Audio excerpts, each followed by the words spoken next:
प्यारे प्यारे साथियों, जरवार इन्फो में खुश आमदीद।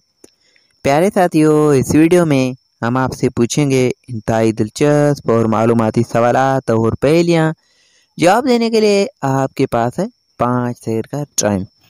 तो चलें आज की इंटरेस्टिंग वीडियो शुरू करते हैं। वो कौन सा जानवर है जो आंखें बंद करके भी देख सकता है?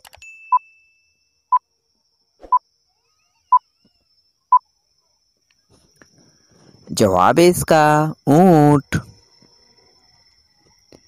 किस मुल्क के लोग सांप का गोश्त भी खाते हैं?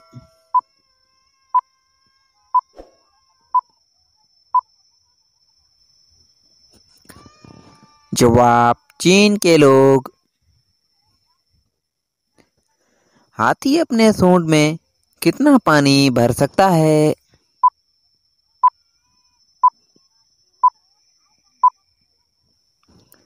जवाब तकरीबन 5 लीटर।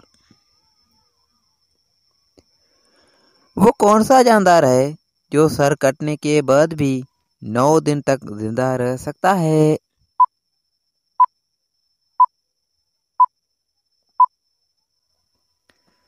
जवाब कॉकरोच। वो कौन सा पौधा है जिस पर 100 साल बाद फूल खिलते हैं?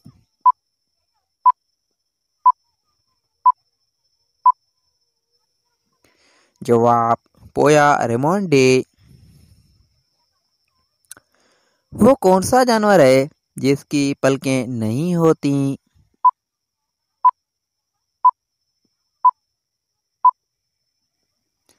जवाब सांप। प्यारे प्यारे साथियों, आपने कितने सवालात के जवाब दिए हैं कमेंट में हमें ज़रूर बताइएगा। और मज़ीद इसी तरह की वीडियो हासिल करने के लिए हमारे यूट्यूब चैनल को सब्सक्राइब करें और फेसबुक पेज को फॉलो करें। शुक्रिया, अल्लाह हाफिज़।